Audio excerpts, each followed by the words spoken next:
मित्रांनो, बऱ्याच वेळेस आपण एसबीआयच्या इंटरनेट बँकिंगचा म्हणजेच योनोचा युजरनेम आणि पासवर्ड तयार करून योनो सुद्धा रजिस्टर करतो. पण काही दिवसांनी तो युजरनेम आणि पासवर्ड आपल्या लक्षात राहत नाही आणि त्यामुळे आपण एसबीआयची ऑनलाईन सुविधा वापरू शकत नाही. पण तो विसरलेले युजरनेम आणि पासवर्ड मिळवणे अगदी सोपे आहे. त्यासाठी आपल्याला ब्रँचमध्ये जाण्याची सुद्धा गरज नाही. आपल्याला फक्त आपले अकाउंट डिटेल्स, एटीएम कार्ड आणि अकाउंटला रजिस्टर असलेला मोबाईल नंबर आपल्या जवळ असणं गरजेचे आहे. तर हा व्हिडिओ तुम्ही बिना स्किप करता शेवटपर्यंत नक्की बघा, म्हणजे युजरनेम आणि पासवर्ड मिळवण्यासाठी कसलीही अडचण आपल्याला येणार नाही. सगळ्यात आधी हे लक्षात घ्या की युजरनेम आणि पासवर्ड रिसेट करण्यासाठी योनोवर कोणते ऑप्शन नाहीये. त्यामुळे आपण योनो ॲप्लिकेशन मिनिमाइज करून आपल्या मोबाईलचे वेब ब्राउझर वापरायचे.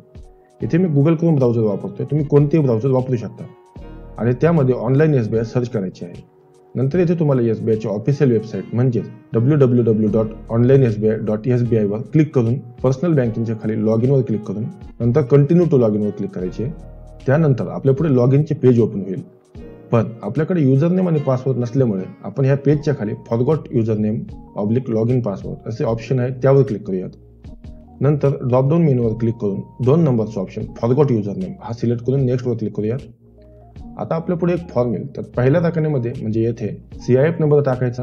CIF नंबर हा बँक पासबुकवर किंवा अकाउंट स्टेटमेंटवर मिळून जाईल. नंतर येथे कंट्रीमध्ये इंडिया सिलेक्ट करून येथे अकाउंटला लिंक असलेला मोबाईल नंबर टाकायचा. नंतर कॅप्चा इमेज टाकून सबमिट बटनवर क्लिक करायचे. सबमिट बटनवर क्लिक केल्यानंतर आपल्या मोबाईल नंबरवर एक OTP येईल, तो येथे टाकून कन्फर्मवर क्लिक करायचे. आता येथे स्क्रीनवर तुम्हाला युजरनेम मिळून जाईल. काही वेळेस येथे सबमिटवर क्लिक केल्यावर असा एरर येऊ शकतो. तर त्यावेळेस तुम्ही तुमचा CIF नंबर चेक करा किंवा तुमच्याकडे जुने पासबुक असेल तर बँकेकडून CIF नंबर घ्या आणि हा एरर आल्यास तुम्ही तुमचा मोबाईल नंबर अकाउंटला लिंक असल्याची खात्री करून घ्या. आता यापुढचा व्हिडिओ लक्ष देऊन बघा, कारण युजरनेम रिसेट करणे सोपे आहे, पण पासवर्ड रिसेट करणे थोडे डिफिकल्ट वाटू शकते.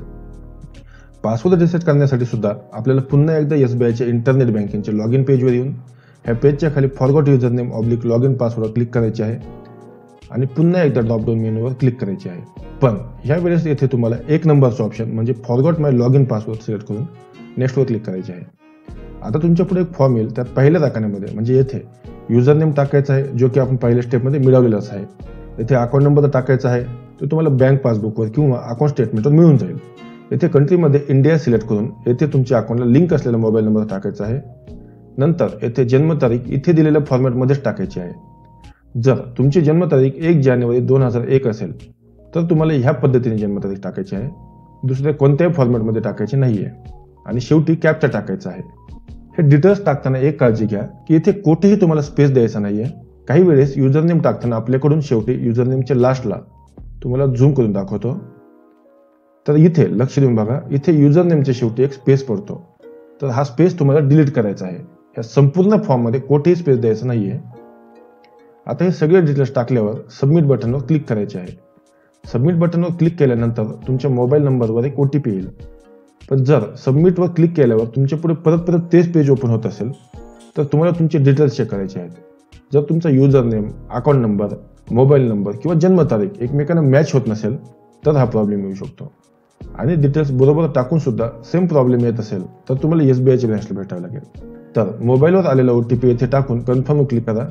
आता तुम्हाला इथे 3 ऑप्शन येतील. यातील पहिलं ऑप्शन म्हणजे युझिंग ATM कार्ड डिटेल्स, त्यावर क्लिक करायचे आहे. जर तुमच्याकडे ATM नसेल तर तुम्हाला ब्रँच ॲक्टिव्हेशन सिलेक्ट करून नंतर एक फॉर्म येईल, तो फॉर्म तुमच्या ब्रँचला सबमिट करावा लागेल. पण आपल्याकडे ATM कार्ड असल्यामुळे आपण using ATM card details select करून सबमिटवर क्लिक करूयात. आता आपल्या समोर येथे ॲक्टिव्ह ATM कार्डचे डिटेल्स येतील, त्याला सिलेक्ट करून कन्फर्मवर क्लिक करायचे. आता तुमच्या पुढे डेबिट कार्ड व्हॅलिडेशनचा फॉर्म येईल. त्यामध्ये येथे पहिल्या दाखवण्यामध्ये ATM कार्डवर जसे नाव आहे तसेच टाकायचे आहे. दुसऱ्या दाखवण्यात ATMची एक्सपायरी डेट टाकायची आहे. तिसऱ्या दाखवण्यात ATMचा पिन टाकायचा आहे. ATMचा पिन म्हणजे जो 4 अंकी पिन तुम्ही ATM मधून पैसे काढताना वापरता तो. आणि नंतर कॅप्चा टाकून प्रोसीडवर क्लिक करायचे आहे. आता तुमचे ATM कार्ड व्हॅलिडेशन सक्सेस होईल. तर ह्या स्क्रीनवर तुम्हाला कोठेही क्लिक करायचे नाहीये. जर तुमच्या पुढे व्हॅलिडेशन फेलचा एरर आला तर डेबिट कार्डची डिटेल टाकताना काहीतरी चुकले असेल किंवा तुमचा पिन नंबर चुकीचा असू शकतो किंवा काही वेळेस तुमच्याकडे 2 ATM कार्ड असतील तर तुम्ही ATM वेगळे सिलेक्ट करून डिटेल्स वेगळे ATMचे टाकले असू शकतात. त्यामुळे येथे ATM सिलेक्ट करताना ATMचे लास्ट 4 डिजिट चेक करून घ्या. थोड्या वेळाने तुमच्या पुढे ही स्क्रीन ओपन होईल. तर या दोन्ही दाखवण्यामध्ये तुम्हाला हवा असलेला पासवर्ड तयार करून टाकायचा आहे. पासवर्ड तयार करताना काही गोष्टींची काळजी घ्यायची आहे. ती म्हणजे आपला पासवर्ड हा 8 ते 20 कॅरेक्टरचा ठेवायचा आहे. पासवर्डमध्ये अक्षर, अंक आणि चिन्ह या तिन्ही गोष्टी आल्या पाहिजे. उदाहरणार्थ India@11 SBI *1234. म्हणजे या पद्धतीने तुम्ही कोणताही पासवर्ड ठेवू शकता. आता हा युजर नेम आणि पासवर्ड आपण ऑनलाईन SBI वर, योनोवर आणि योनो लाईटवर रजिस्ट्रेशन करण्यासाठी वापरू शकतो. जर ह्या व्हिडिओमध्ये तुम्हाला एखादी स्टेप समजली नाही किंवा युजर नेम आणि पासवर्ड मिळवण्यात काही अडचण येत असेल तर कमेंट बॉक्समध्ये सांगा. मी नक्की त्याचं उत्तर द्यायचा प्रयत्न करेन.